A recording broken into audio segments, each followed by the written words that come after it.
सर्व आज्ञे आमी हमार परम आराध्यतम परम करुणामय प्रकाश विग्रह श्री नित्य लीला प्रविष्टम विष्णु पाठ के दंड अष्टशत श्रीमद भक्ति शरण पद्मनाभ गुरु महाराज रातुल चरणे अहैतुकी शतकोटी धन्यवाद प्रणाम निवेदन करছে তার সঙ্গে বৈষ্ণব মণ্ডলী মাতৃমণ্ডলী সকলের চরণে শতকোটি ধন্যবাদ প্রণাম নিবেদন করছি এবং যারা সজ্জন মণ্ডলী আছেন তাদেরকে শুভেচ্ছা জ্ঞাপন করছি যে আজ হচ্ছে একাদশী হরিবাসর তিথি যে ভগবান শ্রীকৃষ্ণ এবং এই একাদশীর ব্রতের কথা যে যুধিষ্ঠির মহারাজের কাছে যে ব্যাখ্যা করেছিলেন যে যুধিষ্ঠির মহারাজ ছিলেন হস্তিনাপুরে যে ধর্ম রাজা তিনি ধর্মকে সবসময় যে স্থান দিতেন যে অধর্ম কখনোই তিনি করতেন না যেখানে ধর্ম সেখানে যে যুধিষ্ঠির রাজা থাকতেন যেখানে অধর্ম সেখানে তিনি থাকতেন না তার জন্য সবসময় হরিকথার এবং একাদশীর যতগুলি মাহাত্ম্য আছে যে সমস্ত একাদশীর মাহাত্ম্যের মধ্যে সর্বপ্রথম আগে যুধিষ্ঠির মহারাজ ভগবান শ্রীকৃষ্ণের সেই শ্রীমুখে এই একাদশীর কথা মহিমা কথা শ্রবণ করতেন যে কেন যে একাদশী দেবী হচ্ছে শুদ্ধ ভক্তি প্রদায়িনী যে ভগবান এই একাদশী ব্রত করলে যে ভগবানের প্রতি শুদ্ধতা এবং ভক্তি এবং কি যে মুক্তি লাভ হয় যে কেন শাস্ত্রে বলেছেন যদ্দিনং মন্যে মেঘাচ্ছন্নং তদ্দিনং প্রতিশ সংলাপ কৃষ্ণ কথা যে মনুষ্য জীবের সবচেয়ে দুর্দিন হচ্ছে কোন দিন যে আমাদের দুর্দিন হচ্ছে আমরা ভাবি হয়তো আকাশে মেঘ বা কোথাও বজ্রপাত হলেন বা কারো বাড়িঘর আগুনে পুড়ে গেল বা একটা যুবক পুত্র মারা গেল বা মাতা পিতা মারা গেলেন সেই দিনটি হয়তো আমরা সমস্ত জীব ভাবি হয়তো আমাদের জীবনের সবচেয়ে অত্যন্ত দুর্দিন যেখানে আজকে যদি মাতা পিতা থাকতো তাহলে তো সংসারটা তারাই দেখতো এবং আজকে যদি বজ্রপাত না হতেন তাহলে হয়তো বৃক্ষ আদিগুলি বেঁচে থাকতো হাওয়া বাতাস বা প্রকৃতি পেতাম এবং যদি বাড়িটা থাকতো বাড়িটা পুড়ে না যেত হয়তো বসত করার মতো একটি ঘর থাকতো যে আবার পুনরায় আমাদের বাড়ি ঘর তৈরি করতে হবে তাহলে আমাদের জীবনে দুর্দিন সেই দিন যেদিন আমরা ভগবানের কাছ থেকে ভগবানকে দর্শন করতে পারবো না এবং ভগবানের সেই শ্রীমুখে হরিকথা শ্রবণ করতে পারবো না এবং সাধুগণের সঙ্গ করতে পারবো না সেই দিনটি হচ্ছে আমাদের অত্যন্ত দুর্দিন যে শাস্ত্রে এই বললেন না যে যদ্দিনং মনে মেঘাচ্ছন্ন যে মেঘ হলেই যে আমাদের জীবনের দুর্দিন সেই দিন আমাদের দুর্দিন নয় যে মনুষ্য জীবের দুর্দিন হচ্ছে সেই দিনই যেদিন ভগবানকে দর্শন করতে পারি না এবং ভক্তমুখে হরিকথা শ্রবণ করতে পারি না সেই দিনটি হচ্ছে আমাদের অত্যন্ত দুর্দিন তার জন্য আজকে আমাদের দুর্দিন নয় যে আজকে আমাদের সুদিন যে কেন আজকে অনেকেই ব্রত করেছেন কে কে ব্রত করেছেন হাত তুলেন তো দেখি এখানে যারা যারা এসেছেন হরিকথা শ্রবণ করতে বাহ হরে কৃষ্ণ যে সকলে ব্রত করেছেন মানে বাইরের ভক্তরা ব্রত করেনি তাই না হাত উঠাননি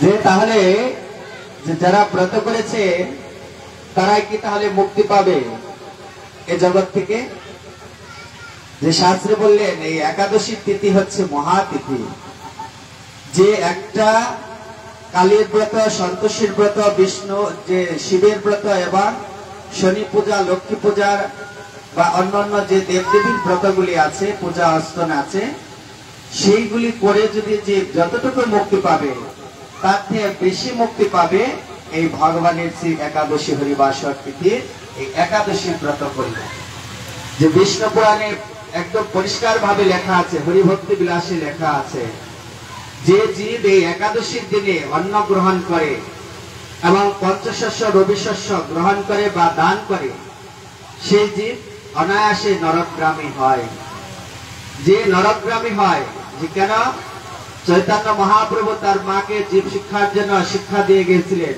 চৈতন্য চৈত্রামৃতের মধ্য নীলাতে আছে যে মহাপ্রভু একদিন একাদশীর তিথি যে সচিমাতা ব্রাহ্মণ সেবা করাতেন, নিত্যদিন তার গৃহে ব্রাহ্মণকে সেবা দিতেন। একাদশীর তিথির দিনেও তিনি ব্রাহ্মণ সেবার আয়োজন করেছেন। তখন মহাপ্রভু দেখলেন আজকের তিথি হচ্ছে একাদশীর তিথি, আজকের যিনি মাতা যদি এই ব্রাহ্মণকে যদি অন্ন দান করে বা অন্ন ভোজন করায় তাহলে মহা পাপ হবে। যে ভোজন করবে তারও তো পাপ হবে, এবং যে করাবে গৃহস্থ ভক্ত তারও পাপ হবে, যে একসাথে দুইজনই পাপের ভাগীদার। এর জন্য মহাপ্রভু তখন কি করলেন, যে জীব শিক্ষার জন্য যে তিনি মাতাকে বললেন যে একাদশী তিথিতে অন্ন না খাইবে, অন্ন না কাউকে দান করবে, এবং বনের যে পশু পাখি কীট পতঙ্গ আছে তাদেরকেও অন্ন না দিবে, যে কাউকে একাদশীর দিনে এই অন্ন কাউকে দান করবে না এবং অন্ন কাউকে দিবেও না।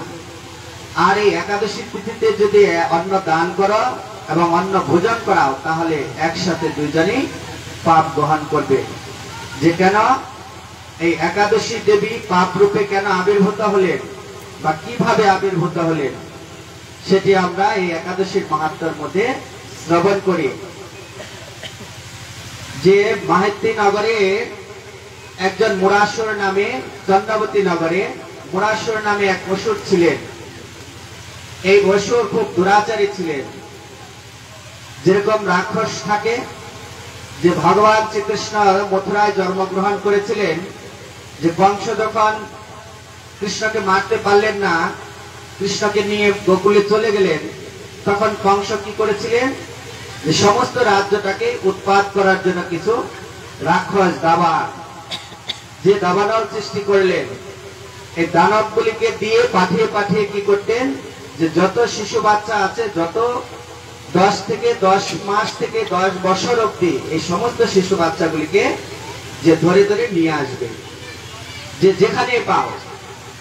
এই তার যে সেই দানবগুলি ছিলেন অকাসুর বকাসুর পুতনা রাক্ষসী, এই রাক্ষসগুলি সমস্ত জায়গা ঘুরে ঘুরে এই গোকুলে বৃন্দাবনে যত জায়গা আছে সমস্ত জায়গাতে কৃষ্ণকে পাওয়ার জন্য এই সমস্ত বাচ্চাগুলিকে ধরে ধরে নিয়ে যেতে। সেরকম এই মুরাসুরও যে শক্তি অর্জন করার জন্য যে ভগবানের আরাধনা করেছিলেন, যে ভগবানকে যদি প্রার্থনা করে ভগবানকে যদি সন্তুষ্ট করতে পারি, ভগবান সন্তুষ্ট হয়ে ভক্তকে কিছু না কিছু দান করে।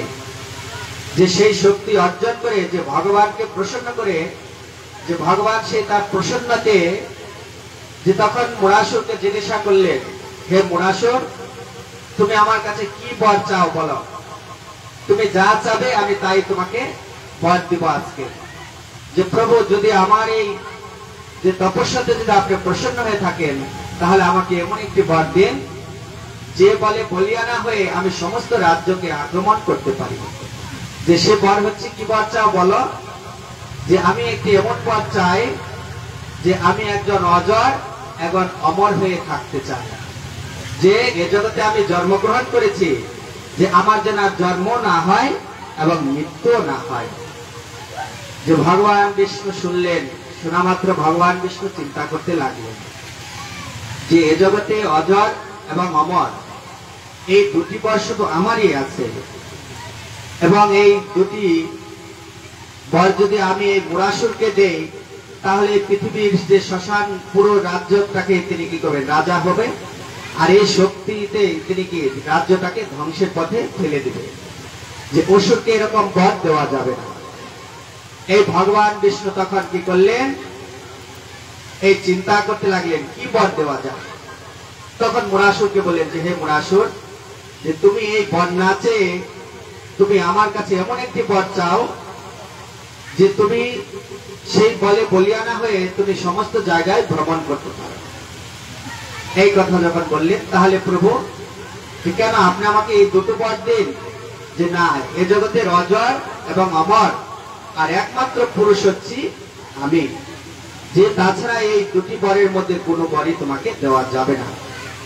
যে জন্ম মৃত্যু এবং সৃষ্টি করা এই দুটি কাজই হচ্ছে আমার হাতে, যে এই দুটি কাজ তোমাকে দেওয়া যাবে না।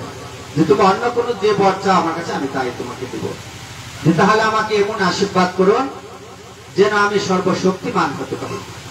ঠিক আছে, আমি তোমাকে সেই বর দিচ্ছি যে তুমি এ জগতে তুমি সবচেয়ে সর্বশক্তিমান হবে এবং তোমার কারো হাতে তোমার মৃত্যু হবে না। একমাত্র মৃত্যু হবে কার হাতে? যে তোমার নারীর হাতে, যে কোনো পুরুষের ধারাতে তোমার মৃত্যু হবে না। এই কথা বলে দিলেন। আর এই কথা বলে মুরাসুর তো সেই ভগবানের আশীর্বাদ পেয়ে তিনি কি করলেন? যে সমস্ত শক্তি অর্জন করে এই রাজ্যে চলে গেলেন আর চন্দ্রাবতী নগরে গিয়ে আক্রমণ শুরু করে দিলেন। আর এই আক্রমণ করতে করতে করতে করতে নিজের রাজ্যটাকে শেষ করলেন। লাস্টে গেলেন কোথায়? দেবতাদের কাছে, স্বর্গলোকে গেলেন। এই স্বর্গলোকে গিয়ে স্বর্গের দেবতারা থাকে, এই সমস্ত দেবদেবীর সাথে যুদ্ধ করতে লাগলেন। আর এই দেবদেবীদের সাথে যুদ্ধ করতে করতে করতে করতে যে দেবীরা এত পরিশ্রান্ত হয়ে গেছে, সে মুরাসুরকে কেউ পারছে না যে মারতে। যে দেখেন এখন কত জায়গায় যুদ্ধ শুরু হয়েছে, যে ভগবানের হচ্ছে সবকিছু লীলা। যে যত পাপ করবে তার তত কর্মফল ভোগ করতেই লাগবে। যে কাউকে মেরে, কাউকে হত্যা করে বা কাউকে অশান্তিতে ফেলে কেউ কখনো সুখে থাকতে পারে না। যে আমরা হচ্ছি ভগবানের হাতের গড়া পুতুল, যে ভগবান সকল জীবকে সৃষ্টি করেছে, যে সকলের সাথে মিলে মিশে সবাইকে একাত্র ভাবে ভগবান চলতে বলেছে। যে মান, হিংসা, অভিমান এগুলি কখনো কারোর সাথে করতে নাই। যে আমরা যেখানেই থাকি না কেন, কম খাই অল্প খাই, তারপরেও সম্পর্কটা আমাদের সবার সাথে ভালো রাখাটাই হচ্ছে উচিত। যে আজকে কেউ ভালো খাচ্ছে বলে, ভালো চলতেছে বলে তার পিছনে সবসময় লেগে থাকবো, এটা আমাদের উচিত নয়। যে এর জন্য ভগবান কাউকে কি যে কখনো ছাড়ে না। যে যত অন্যায় করবে তত অন্যায় করতেই দিবে। অন্যায় করতে করতে করতে করতে করতে করতে লাস্টে যখন কি অন্যায়ের শেষ নেই, তখন ভগবান তাকে নিধন করে একবারে ফেলে দেন। এই মুরাসুরকে সেরকম এমন আশীর্বাদ দিলেন, আবার ভগবানই তাকে নিধন করার জন্য আবার সৃষ্টি হলেন। যে এই মুরাসুরকে হত্যা করার জন্য যে দেবতারা তো স্বর্গেতে থাকতে পারলেন না, সমস্ত দেবদেবীরা তারা গিয়ে কি করলেন? ভগবানের পদতলে আশ্রয় গ্রহণ করলেন। হে ভগবান বিষ্ণু, একমাত্র বিপদ ভঞ্জনকারী মধুসূদন আপনি। যে স্বর্গে যে আপনি মুরাসুর সেই আশীর্বাদ দিয়েছিলেন, সে স্বর্গে গিয়ে আমাদের সাথে যুদ্ধ করছে এবং আমাদের রাজ্যটাকে পুরোটাই উনি নিয়ে নিয়েছে হাতে, কিন্তু আমরা তাকে কোনোভাবেই পরাজিত করতে পারছি না। যে একমাত্র আশ্রয়দাতা আপনি, সৃষ্টিকর্তা আপনি, যে আপনি আমাদের যে সেই বিপদ থেকে রক্ষা করতে পারেন। এই কথা যখন বললেন, ভগবান বিষ্ণু দেবতাদের বললেন যে ঠিক আছে, তোমরা কোনো চিন্তা করো না, তোমরা স্বর্গের দিকে আগাও, যে আমি তোমাদের সাথে সাথে আসতেছি, যে তোমরা যেতে থাকো তোমাদের রাজ্যে। এই মুরাসুরকে হত্যা করার জন্য, যে যুদ্ধ করার জন্য ভগবান বিষ্ণু নিজে স্বয়ং গেলেন, যে দেবতাদের উদ্ধার করার জন্য। যে ভগবান নিজে গেলেন, মুরাসুরদের সাথে যুদ্ধ করতে লাগলেন।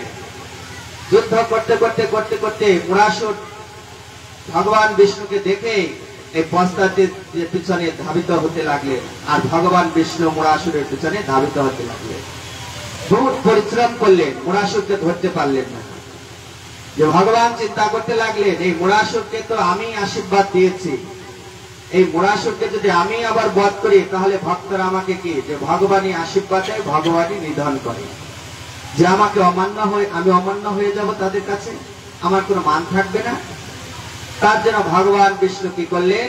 এই বদ্রিকা আশ্রমে গিয়ে উনি শয়ন করতেন। এই শয়ন করতে করতে করতে করতে তার মাথায় কোনো চিন্তা করছেন কিভাবে আমি মুরাসুরকে পরাজিত করি এবং হত্যা করি। ওই সময় ভগবানের বিষ্ণুর মাথায় একটি যে চিন্তা করতে করতে একটি মাথায় কাজ ঢুকলেন, যে আমি তো তাকে আশীর্বাদ দিয়েছি যে পুরুষের ধারাতে কোনো মৃত্যু হবে না, যে একমাত্র নারীর ধারাতে তাকে এই মৃত্যুবরণ করা যায়। তাহলে আমি এই নারী মূর্তি ধারণ করব, যে আমি মোহিনী রূপ ধারণ করে যে তাকে রূপে মোহিত করে আমি এই অসুরকে বধ করব। এই ভগবান বিষ্ণু কি করলেন? একটি মোহিনী রূপ ধারণ করে তার শ্রী অঙ্গের থেকে একটি নারী মূর্তি আবির্ভূত হলেন। যে একটি নারী, অপূর্ব নারী, সুন্দরী একটি আবির্ভূত হলেন ভগবানের শ্রী বিষ্ণুর বাম অঙ্গের থেকে। এই যখন আবির্ভূত হলেন তখন দেবী প্রার্থনা করলেন, হে প্রভু, যে আপনার কি সেবা করতে পারি আপনি বলুন। এই ভগবান বিষ্ণু বললেন, হে দেবী, তুমি আমার একটি কাজ করতে হবে, যে তুমি এখান থেকে তুমি স্বর্গের রাজ্যে যাও, স্বর্গ রাজ্যে গিয়ে মুরাসুর নামে এক অসুর আছে, এই তাকে তুমি হত্যা করো। যে এই মুরাসুরকে আমি আশীর্বাদ দিয়েছি যে খুব শক্তিশালী এবং বলিয়ানা হয়েছেন, তার জন্য তাকে বধ করে তুমি আবার আমার কাছে পুনরায় আসো। এই দেবতাদের জন্য ভগবান সেই নিজে মোহিনী রূপ ধারণ করে একটি অপরূপা নারী রূপ ধারণ করে সেই অসুরের সাথে গেলেন যুদ্ধ করতে। আর অসুর ওই রূপ ধারণ দেখে রূপে মোহিত হয়ে তিনি সমস্ত শক্তিকে ব্যর্থ করে ফেললেন। আর মোহিনী সেই কি করলেন, যে ভগবান সেই নারী রূপে সেই তিনি হত্যা করলেন মুরাসুরকে। আর এই মুরাসুরকে হত্যা করে যখন সেই নারীটি ভগবান বিষ্ণুর কাছে আসলেন, এসে ভগবানকে জিজ্ঞাসা করলেন, আচ্ছা প্রভু, এই মুরাসুরকে তো আমি হত্যা করলাম, এই মুরাসুরকে হত্যা করে তো আমার তো পাপ হলেন। একজন মানুষ যতই পাপী থাক, যতই অত্যাচারী থাক, কিন্তু তাকে যদি আমরা মেরে ফেলি, একবারে প্রাণী মেরে ফেলি, তাতে আমাদের অপরাধ হবে না? অপরাধ হয়, তাই না? গ্রামে যদি একটা লোক থাকে, যে তাকে যদি সে অন্যায় করে, অত্যাচার করে, তারপরে কি ঝগড়া কাচাল সবার সাথেই করে, যে সবার সাথে ঝগড়া কাচা লাগে, কিন্তু তাকে যদি আমরা একদম প্রাণী মেরে ফেলি, তাহলে প্রাণদণ্ড দিয়ে দিই, তাহলে কি অপরাধ হয়? সেই অপরাধ জনিত পাপগুলি। এবং মুরাসুর যে এই যখন বেঁচে ছিল, দেবতাদের সাথে যুদ্ধ করছে, অপ্সরাদের সাথে যুদ্ধ করছে, কিঙ্করদের সাথে, গন্ধর্বদের সাথে যুদ্ধ করছেন, এবং সকল ভক্তদের সাথে যুদ্ধ করছেন নগরে নগরে থেকে, যে সেই পাপগুলি যে তার ছিল, এই পাপগুলি কি করেছেন, এই মুরাসুরকে যখন মেরেছেন, ওই সমস্ত পাপগুলি ওই দেবীর উপরে এসে আশ্রয় গ্রহণ করেছিলেন। এই দেবী চিন্তা করতে লাগলেন, এই মুরাসুরকে হত্যা করলাম, মুরাসুরের পাপগুলি আমি বহন করব, যে এই পাপগুলি থেকে কিভাবে আমি উদ্ধার হতে পারি। যে আমরা শাস্ত্রে বলি যে গঙ্গার পরশে হয় পশ্চাতে পবন, দর্শনে পবিত্র করে, এই তার গুণ। যে গঙ্গার পরশ করলে যে কি হয়, যে পবিত্র হয় মানুষ। যে গঙ্গাকে স্পর্শ করলেই জীবগণ পবিত্র হয়, যে গঙ্গা স্নান না করলেও। আবার সেই গঙ্গা অপবিত্র হয়ে যায়, আর গঙ্গা কি করে, যে ভগবানের কাছে আরাধনা করে, হে ভগবান, যে এই সমস্ত জীব যা পাপ করেছিলেন, যা কিছু করেছিলেন, সমস্ত পাপগুলি আমার উপরে চাপে গেল, তাহলে আমি কি করে এখান থেকে উদ্ধার হব? যে আমি তো একটা মানুষ, যে আমার কাজ হচ্ছে ভক্তকে উদ্ধার করা, যে সেই আমি আবার কি করে উদ্ধার করি? তার জন্য ভগবান বলেছেন যে গঙ্গারও পরশে হয় পশ্চাতে পাবন, দর্শনে পবিত্র করে, এই তার গুণ। যে তোমাকে ভক্তরা দর্শন করলে পবিত্র, এবং তুমিও যদি কোনো শুদ্ধ ভক্তকে যদি তুমি দর্শন করতে পারো, তাতেই তোমার সমস্ত পাপ দূরভূত হয়ে যায়। বলে নিতাই গৌর প্রেমানন্দে। যে এই গঙ্গাকে যদি দর্শন করে যে পাপ পবিত্র সেই হয়ে যায়, যে পবিত্রতা হয়ে যায়, তাহলে একাদশী ব্রতও সেই রকম। যে একাদশী ব্রত করলে পবিত্র হয়, এবং একাদশী ব্রত মাহাত্ম্য শ্রবণ করলেও কোন শুদ্ধ ভক্তের মুখে যে সেটিও জীব পবিত্র হয়ে যায়। যে এতটাই মাহাত্ম্য একাদশী। তাই এই মুরাসুরকে হত্যা করে সেই দেবী ভগবান কাছে বলেন যে প্রভু, যে পাপ করেছি সে পাপের বোঝা ভারী অনেক, এই পাপকে আমি কোথায় বহন করব? তখন ভগবান বিষ্ণু এই মুরাসুরের সেই পাপগুলি সেই দেবীর কাছ থেকে উদ্ধার করার জন্য তাকে পাঠালেন। দেবীকে কোথায়? এই মর্ত ধামে, যেখানে জীবগণ নিত্যদিন আহারে মৈথনে মেতে আছে। যে সমস্ত জীব আহার নিদ্রা মৈথনে মেতে আছে, বিষয় আসক্তিতে ভরপুর হয়ে আছে, এই জীবের উদ্ধারের জন্য সেই দেবীকে পাঠালেন। যে হে দেবী, তোমাকে আমি পাঠাচ্ছি, যে কোথায়? তুমি যাও ওই মর্ত ধামে। যে প্রভু, মর্ত ধামে গিয়ে কি করব আমি? যে তোমার কাজ আছে। যে কি কাজ? যে এই যে তুমি যে মুরাসুরকে হত্যা করে যে পাপ করেছ, এই পাপ থেকে তুমি যদি মুক্তি পেতে চাও, এই মর্ত ধাম গিয়ে তুমি ওই সমস্ত জীবের দ্বারে দ্বারে যাবে, যে দ্বারে দ্বারে গিয়ে কি করবে, যে সমস্ত জীবকে বলবে যে এই সমস্ত জীব, এই মর্তধামবাসী, যে তোমরা ভগবানের দূত, ভগবানের সৃষ্টিকর্তা হাত থেকে তোমরা সৃষ্টি হয়েছ, যে ভগবানের সুখ বিধানের জন্য যে আমি যে পাপ করেছি এই পাপকে রক্ষা করার জন্য এবং আমাকে রক্ষা করার জন্য তোমরা এই শুদ্ধ একাদশী ব্রত পালন করো। আর ওই একাদশীর তিথিতে এই সমস্ত পাপগুলি তোমার এই পঞ্চশস্য, এই রবি শস্যের মধ্যে তুমি আশ্রয় গ্রহণ করবে। যে জীব অন্ন আদি এবং যা কিছু খায়, পঞ্চশস্য রবি শস্য যেগুলি গ্রহণ করে, এই একাদশীর তিথিতে মাসে দুটো করে একাদশীর তিথি আসবে, একটা কৃষ্ণ পক্ষে আর একটি শুক্ল পক্ষে। এই দুটো তিথিতে তুমি যে আবির্ভূত হবে কোথায়, এই মুরাসুরকে যত হত্যা করে যত পাপ হলেন, এই সমস্ত সেই একাদশীর দিনে এই দশমীর তিথিতে যে কি হয়, যে পাপগুলি সমস্ত ঘোরাফেরা করে। আর যেই একাদশীর তিথি লেগে গেল আর ওই সমস্ত পাপগুলি গিয়ে এই অন্যের মধ্যে এবং পঞ্চশস্যের মধ্যে গিয়ে আশ্রয় গ্রহণ নেয়, আর কোথাও যায় না। ওইখানে গিয়ে ওনারা ওই যতক্ষণ তিথি থাকবে ততক্ষণ তোমার ওইখানে আশ্রয়। আর দেবী তুমি পাপ থেকে মুক্ত হয়ে যাবে। আর এই জীবগণ যত একাদশী ব্রত করবে, এই একাদশী ব্রতের ধারাতে এই সমস্ত পাপগুলি দূরভূত হবে। তাহলে প্রভু এই হত্যা করে কি কি পাপ হয়, যে মুরাসুরকে হত্যা করে কি কি পাপ হয়েছিলেন, যে মুরাসুরকে হত্যা করে অনেক রকম পাপ হয়েছিলেন, যে সেগুলি পাপের বিবরণগুলি কি, যে পিতৃ হত্যা, গো হত্যা, মাতৃহত্যা, ব্রণ হত্যা, গুরু হত্যা, হ্যাঁ, ব্রাহ্মণ হত্যা এবং কি যে আরো ইত্যাদি ইত্যাদি অনেক রকম পাপ আছে। সেই সমস্ত পাপগুলি আপনার এই মুরাসুরকে হত্যা করে সেই দেবী আশ্রয় করেছিলেন। আর ওই দেবী এই মন্ত্রধামে এসে এই সমস্ত পাপগুলি এই তিথিতে, যে একটি কৃষ্ণ পক্ষে আর একটি শুক্ল পক্ষে, এই দুটি তিথিতে ভগবান তার পাপগুলিকে ক্ষয় করলেন এই পঞ্চশস্য এবং রবি শস্যে। তাহলে আপনারা এই আজকের একাদশীর দিনে, মোহিনী একাদশীর দিনে একাদশী দেবী কিভাবে আসলেন যে জানতে পারলেন। যে এই জেনেও যদি আপনারা সেই আবার যদি ওই পঞ্চশস্য, এই রবি শস্য যদি আবার কি ওই একাদশীর তিথিতে যদি রান্না করে ভোজন করেন, তাহলে কি ওই একাদশীর মতো পাপগুলি বহন করতে হবে ওই দেবীর মতো, যে উদ্ধার হওয়া যাবে না। যে শাস্ত্রে বলেছেন 8 থেকে 80 বছর অব্দি একাদশীর বিধান আছে, যে 8 বছর বয়স থেকে 80 বছর অব্দি আমাদের একাদশী ব্রত পালন করতে হয়। যে শিশুর থেকে শুরু করে যে মাতৃগর্ভের থেকেও যদি জন্মগ্রহণ করে, জন্মগ্রহণ করার পরে দিবসও যদি একাদশী তিথি থাকে, যে সে বাচ্চাকেও একাদশী ব্রত করা আমাদের উচিত। যে কেন, যে 8 বছর থেকে আমরা একাদশী করছি না 20 বছর থেকে একাদশী করছি, কেউ কি বলতে পারবো? যে বলতে পারবো না। কেউ একাদশী ব্রত করছে ভগবানের সুখ বিধানের জন্য, কেউ একাদশী ব্রত করছে ভগবানের কে পাওয়ার জন্য, এবং কেউ একাদশী ব্রত করছে যে বাড়ি ঘর অট্টালিকা বানানোর জন্য, আবার কেউ ব্রত করছে সন্তান আদি পাওয়ার জন্য, তাই না? যে ভক্তরা এক একজনে এক এক বাসনা নিয়ে, কামনা নিয়ে আমরা ভগবানের ব্রত করছি, ভগবানের আরাধনা করছি।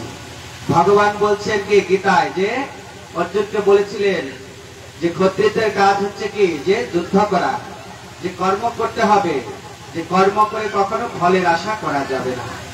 তাহলে আমরা যে কর্ম করি কিন্তু আগে ফলের চিন্তাটা করি। যে বৃক্ষ একটা গাছ বনেছি, যে গাছটিকে যে ফল দিবে কি দিবে না, হ্যাঁ, যে ওই গাছটাকে বললাম যে পরের বছরে কি যে নারকেল পাবো, বা একটা নারকেল গাছ বলি বা একটা আম গাছ বলি, যে পরের বছরে ফলের আশা করি, তাই না? যে ফলের আশা করে কি যে বৃক্ষ রোপণ করা যাবে না। কারণ যে গাছটি রোপণ করেছি ওই গাছটিকে কি করতে হবে, যে যদি ফল পেতে চাও তাহলে যত্ন করতে হবে। আর যদি যত্ন না করি তাহলে কি আস্তে আস্তে গাছটি ওই মাটির রসে কখনো বেঁচে থাকতে পারে না। যে তাকে যদি যত্ন না করি তাহলে কি ওই গাছটি আস্তে আস্তে শুকিয়ে শুকিয়ে পাতা ডালপালা যা আছে শাখা প্রশাখা সবই যে রসাতলে চলে যাবে। তাহলে দেহটাও সেরকম, যে ভগবান তো তৈরি করে দিয়েছেন, কিন্তু তৈরি করে এখন পালন করা কর্তব্য হচ্ছে আমাদের। যেরকম মাতা পিতা সন্তানকে সৃষ্টি করেন, যে সৃষ্টি করে সন্তানকে শিক্ষা দেওয়া হচ্ছে, সুশিক্ষা দেওয়া হচ্ছে মাতা পিতা। তাই আজকের এই একাদশীর তিথিতে যে আপনাদের গ্রামে একজন যে আশিস কৃপা ছিলেন এবং পূর্বজন্মের স্বীকৃতি ছিলেন, যে ভগবানের স্বীকৃতি এবং ভগবানের আশীর্বাদ থাকলে যে আজকে শুদ্ধ ভক্তের এবং ভগবানের সেবার প্রতি আগ্রহ আসে। যেখানে আপনাদের গ্রামে বেলতলি গ্রামে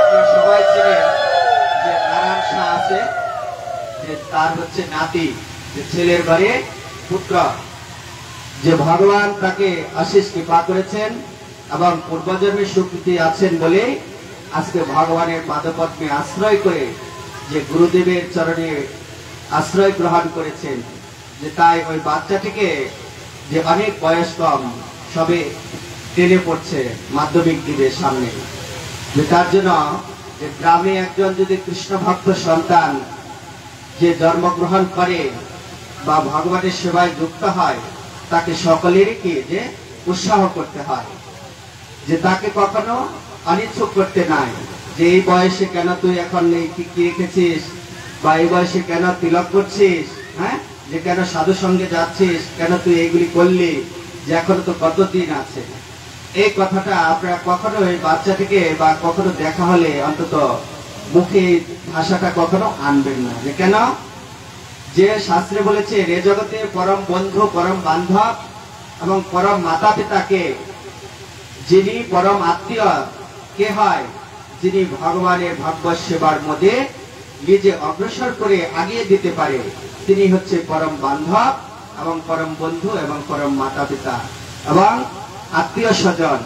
আর যে আত্মীয় স্বজন কৃষ্ণ ভক্তির থেকে, কৃষ্ণের কাছ থেকে যারা সন্তানাদিকে দূরে সরিয়ে দেয়, তারা ইহ জগতের বন্ধু নয়, বান্ধব নয়, বরং পরম কি মাতা পিতা হলেও পরম শত্রু। শাস্ত্রে বলেছে পরম শত্রু, যে কেন, যারা কৃষ্ণ সেবার বাধি, যে বাধা দেয়, তাদের মতো শত্রু এবং তাদের কাছে ভীত নাই, যে তার জন্য তার অশেষ কৃপা ছিলেন বলে ভগবান তাকে সদ্গতি এবং সৎবুদ্ধি ভিতরে দান করেছেন। সে বাচ্চাটিকে যে সকলে আশীর্বাদ করবেন এবং সকলে তাকে উৎসাহ দিবেন এবং সাহায্য করবেন। আজকে পূজারী আছে, পূজারী সেবা করছে, দুদিন পর আরেকজন পূজারীর দরকার হবে, বৃদ্ধ হয়ে গেছেন পূজারী, যে তার জন্য কি গ্রামের সকলে ওকে দেখে আরেকটু চেতনা আনবেন। সেই একাদশী দেবীও, একাদশী করার উদ্দেশ্য হচ্ছে শুদ্ধ ভক্তি পদায়নি, যে শুদ্ধ ভক্তি পাওয়ার জন্য একাদশী, যে ভগবানের কাছে কোনো অর্থের জন্য নয়, কামনা বাসনা ভোগ করার জন্য নয়, যে একাদশীর বিধান দিয়েছেন ভগবান নিজের শুদ্ধ ভক্তিকে পাওয়ার জন্য এবং ভগবানের কাছ থেকে যে ভগবত ধামে প্রাপ্ত হওয়ার জন্য, যে তার জন্য এই মুরাসুরকে হত্যা করে দেবী, একাদশী দেবী এই সমস্ত শস্যের মধ্যে গিয়ে আবির্ভূত হলেন। আর একাদশীর তিথিতে যারা অন্ন গ্রহণ করবে তারা এই পাপগুলি বহন করবে। এই পাপগুলি বহনের থেকে যদি মুক্তি পেতে চাও, যে সকলেই একাদশী ব্রত করা এবং শ্রীহরির আরাধনা করো, এইভাবে তিনি ব্রত করা শুরু করলেন। এই সমস্ত যে ব্রতর বিধান দিলেন, কিন্তু বিধান ভগবানের সেই বিধান কেউ মানলেন না। সমর্থ মর্তবাসীগণ কি করতে লাগলেন, কেউ একাদশী করে, কেউ একাদশী করে না। কিসের একাদশী? যে অনেকে বলে, দেখবেন যে ভালো পণ্ডিত বা কোনো ভালো বংশে যদি কারো ব্রাহ্মণ বা কোনো কিছু থাকে, যে তারা কি, যে অনেকে বলে যে একাদশী কেন করবে এখনই, যে একাদশী কারা করে, যারা একাদশ করে তারাই হচ্ছে একাদশী পালন করে, বলে না? অনেকে অষ্টপ্রহরে অষ্টকালীন কীর্তনে বলে না, কীর্তনেরা, যে যে একাদশী করে কারা, যে একাদশ করে, যে তিনি যে দোষ করে সেই একাদশী করে। তুমি কি দোষ করছো, তুমি একাদশী করতে যাবে? যে ওই শাস্ত্র মানবে না, যে একাদশী করার দরকার নেই, এবং সদবাদে তো একদমই একাদশী করতে না, যে সদবাদে একদমই একাদশী ব্রত করতে নাই, তাহলে স্বামীর অমঙ্গল। যে কেন, একাদশী হচ্ছে বিধবাদে কি বলে, অনেকে অনেকে বলে, দেখবেন কীর্তনেরা, যে একাদশী সদবারা মায়েরা একাদশী করবে না, যে কে কে একাদশী করবে না আজকে শুনে আমার মুখে, যে সদবা মায়েরা যারা করেছ একাদশী আজকে হাত তুলে দেখে। সবাই তাই বাবা, যে সদবা মায়েরা একাদশী করা নিষিদ্ধ, কিন্তু না, শাস্ত্রে সেটি বলেনি। যে সদবা বিধবা কারা, শাস্ত্রে বলেছে যে সদবা তারাই যারা ভগবানকে আরাধনা করে এবং ভগবানের নাম গুণগান করে এবং ভগবানের চরণ আশ্রয় গ্রহণ করে, তারাই হচ্ছে সদবা। আর যারা ভগবানকে ভালোবাসে না, ভগবানের ব্রত আদি করে না এবং ভগবানের নাম গুণগান কীর্তন শ্রবণ করতে ভালোবাসে না, তারাই হচ্ছে জগতের বিধবা। কেন? পরম স্বামী, পরম বন্ধু, পরম বান্ধব হচ্ছে আমাদের অনাদি আদি গোবিন্দ, যিনি সর্ব কারণের কারণ। যে জগৎপতি হচ্ছে তিনি আমাদের জগৎ মাতা, জগৎ পিতা, যে একমাত্র অনাদির আদি গোবিন্দই হচ্ছে আমাদের সর্ব কারণের কারণ তিনি। এবং তার ব্রত করবো নাকি আমি ওই লক্ষ্মী পেঁচা, হ্যাঁ, যে কি সন্তোষী কালী দুর্গার ব্রত করব? যে না, ওই ব্রত করলে কখনো ভক্তিও পাওয়া যাবে না এবং মুক্তিও হওয়া যাবে না। যে অর্থ কামিয়ে কি যদি পেতে চাও, লক্ষ্মী ওই পেঁচা, ওই দুর্গা, সন্তোষী মায়ের, কালী দুর্গার এগুলি ব্রত করা, যে তাতে কি যে অর্থ পাবে, ধন পাবে, জন পাবে, পুত্র পাবে, কামনা বাসনা সবকিছু পাবে। কিন্তু ভক্তি এবং মুক্তির জন্য যে একমাত্র অনাদির আদি গোবিন্দের চরণ আশ্রয় করে এবং সেই জগৎপতি আমার তাকে সন্তুষ্ট করতে পারলে যে আমরা সেই মুক্তিও পাবো এবং ভক্তিও আমাদের অর্জন হবে। তার জন্য এই মোহিনী রূপ ধারণ করেছিলেন ভগবান এই মোহিনী একাদশীর তিথিতে। এবং এই পূর্ণ তিথি যে মোহিনী রূপ কেন ধারণ করেছিলেন, যে একটু আগে প্রভুর মুখে শুনলেন, যে মন্দার মধুসূদন আছে, যে আপনার ঝাড়খণ্ডের দিকে আপনার যে দেওঘর যায়, ওই দেওঘর থেকে আরো 150 কিলোমিটার দূরত্ব আপনার, ওইখানে মন্দার মধুসূদন আছেন। যে মন্দার মধুসূদন কি করেছিলেন, এই দেবতারা এক সময় এই অমৃত খাওয়ার জন্য এই ভগবান বিষ্ণুর আরাধনা করেছিলেন। আর ভগবান বিষ্ণু দেবতাদের সেই আরাধনাতে প্রসন্ন হয়ে তাদেরকে অমৃতের জন্য ডেকেছিলেন, অমৃত খাওয়ার জন্য। আর এই কথা যখন এই দেবতাদের যে ডেকেছে, নিমন্ত্রণ করেছে, যে এইগুলি অসুররা শুনতে পেলে, যে অসুররা শুনলেন যে ভগবানের কাছে অমৃতের কলসি আছে, এই অমৃত খেলে কি যে সবচেয়ে শক্তিশালী হওয়া যায়, অমর বর লাভ করা যায়। যে তাহলে আমরা হচ্ছি অসুর, যে আমরা যদি এই দেবতাদের কাছ থেকে যদি আমরা অমৃত ভাণ্ডারটা ছিনিয়ে নিয়ে এসে যদি আমরা গ্রহণ করতে পারি, তাহলে আমরা এই জগতে সবচেয়ে শক্তিশালী হব এবং অমরত্ব লাভ করব। এই অমৃত পাওয়ার জন্য কি করেছিলেন এই দেবতারাও, তারা যে ভগবান বিষ্ণুর কাছে গিয়েছিলেন। যে ভগবান বিষ্ণু এখন বিপদে পড়ে গেলেন, যে যেহেতু স্বর্গের দেবতারাও এসেছে এবং অসুরগণ এসেছে, ভগবানের সৃষ্টির কর্তা দুইজনই যে জীব, যে তাই তখন কি করলেন, এই দেবতাদের কাছে ভগবান বললেন যে তোমরা তো অমৃত পাওয়ার জন্য এসেছ আর অসুররাও এসেছে, তাহলে তোমাদের পরীক্ষা দিতে হবে। যে কি পরীক্ষা? এই বাসুকি নাগ আছে, এই অমৃত পেতে গেলে তোমাদের দেবতা এবং অসুরদের মধ্যে যুদ্ধ লেগে গেলেন। এই যুদ্ধ লাগাতে তখন কি ওই অমৃত ভান্ডার কারা খাবে আর কারা না খাবে, ভগবান সেটি পরীক্ষা দিতেছেন।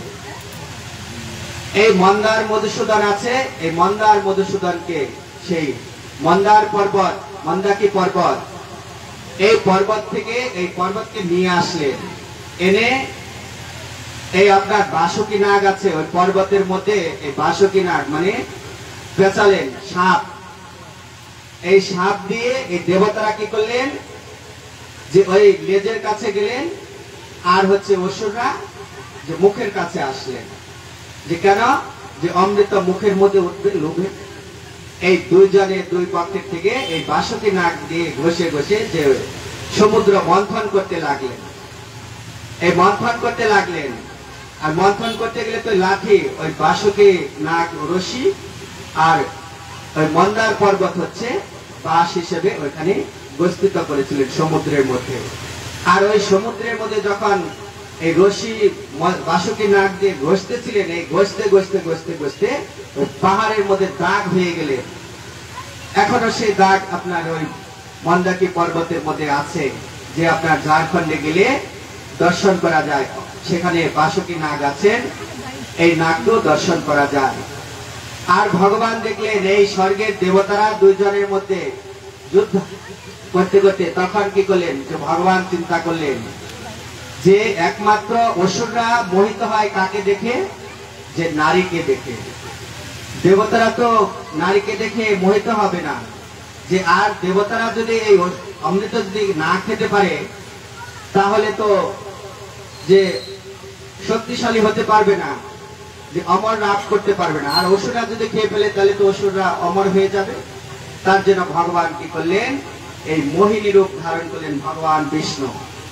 মোহিনী রূপ ধারণ করে, মোহিনী রূপ ধারণ করে এই অসুরদের কাছে যে গেলেন, আর অসুরদের কাছে গিয়ে জিজ্ঞাসা করলেন, হে অসুরগণ, যে তোমরা আমার কাছে কি চাও? আর এই কথা যখন বললেন, আর যখন এই এত সুন্দর অপরূপা একটা নারীকে দর্শন করলেন, আর দর্শন করে তারা খুব মোহিত হয়ে গেলেন অসুররা। যে অসুররা চিন্তা করলেন, কিসের অমৃত খাবো, এত সুন্দর নারী, হ্যাঁ, যে জীবনে কখনো দেখিনি এত সুন্দর রূপ। যে ভগবানকে দর্শন করে এই মোহিনী রূপ মানে একটি নারী মূর্তি ধারণ করলেন, যে আজকের জন্য যে বৃন্দাবনে, মায়াপুর বা যত যত ধামগুলি আছে আপনার বড় বড় জায়গাতে, সেখানে আপনার একটি বিগ্রহকে যে আপনার মোহিনী রূপ ধারণ করা হয়, যে ভগবান কৃষ্ণকে যে আজকে এই রাধারানী রূপে তারা একটি নারী রূপ ধারণ করে সাজ শৃঙ্গার করে। যে ওই অসুররা সেই মোহিনীকে দর্শন করে তারা যে সমস্ত অমৃতের কথা ভুলে গেলেন। আর এই কথা যখন দেবতাদের কাছে পৌঁছালেন, আর দেবতারা ভগবান ওই ফাঁকে কি করলেন, এই তারা মোহিত করে সবাই সেই নারী রূপে মোহিত হয়ে গেলেন ভগবান কাছে অসুররা। আর তারা কি অমৃতের আশা করলেন না। আর দেবতারা তখন ওই ফাঁকে অমৃতের ভান্ডার নিয়ে সে কি করলেন, সে তারা দহন করে নিলেন।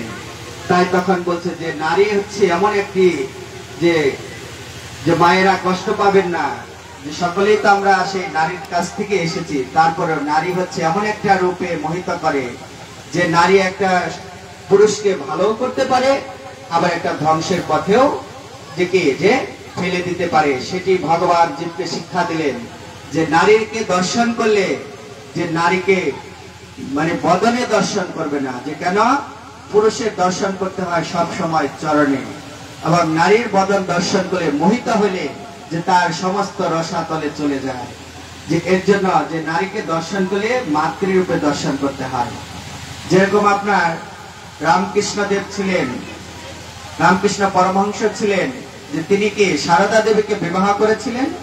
যে সকলেই জানি যে তার স্ত্রী ছিলেন, রামকৃষ্ণ দেবের স্ত্রী ছিলেন সারদা দেবী। কিন্তু সারদা দেবী রামকৃষ্ণের সাথে সংসার করেছেন, কিন্তু তারা কি কখনো মায়ার সংসার করেন, যে জড়জগতের সংসার করেন। যে রামকৃষ্ণ দেব সবসময় মায়ের সাধক ছিলেন, মাকে সবসময় ডাকতেন, মা মা বলে পাগল ছিলেন। এবং উনি যত নারী জাতি ছিলেন নিজের স্ত্রীকে পর্যন্ত তিনি মাতৃরূপে গ্রহণ করতেন। সারদা দেবীকে তিনি মাতৃরূপে দেখতেন, কখনো তার স্ত্রীর উপরে দেখতেন না। যে আমরা তো একটি নারীকে দেখলে মোহিত হই বা ভালো লাগে, একটা অপরিচিতকে দেখলে আমরা কি যে ভালো লাগে, কিন্তু না, যে নারীকে সবসময় মায়েদের শ্রদ্ধা দিতে হয়, যে সম্মান দিতে হয়। যে সে সারদা দেবী একদিন রামকৃষ্ণ দেবকে বলেছিলেন যে দেখো, সবাই তো বিবাহ করে সংসার করে সন্তান সৃষ্টি করার জন্য, যে আমাদের তো কোনো সুসন্তান নেই, যে আমরা তো সংসার করছি।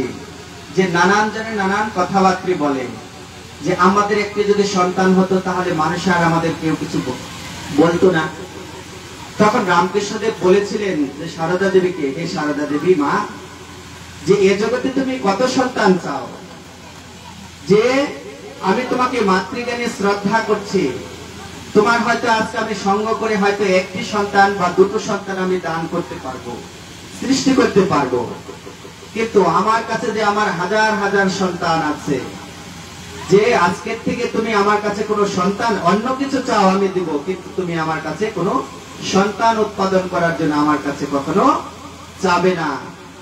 এই রামকৃষ্ণ দেবের কাছে আর কোনোদিন সারদা দেবী যে এ জগতে তোমাকে সবাই মাতৃজ্ঞানে সবাই তোমাকে শ্রদ্ধা করবে, তোমাকে সবাই মা বলে ডাকবে, যে তোমাকে সারদা মা বলে ডাকবে, তোমাকে কখনো সারদা বলে ডাকবে না, এবং তোমার সন্তানের অভাব হবে না। তোমার কোটি কোটি লাখ লাখ সন্তান জন্মগ্রহণ করে আছে, যে তার জন্য সারদা দেবী সেই দিন থেকে আর রামকৃষ্ণ দেবের কাছে কখনো সন্তানের জন্য আশা করেনি।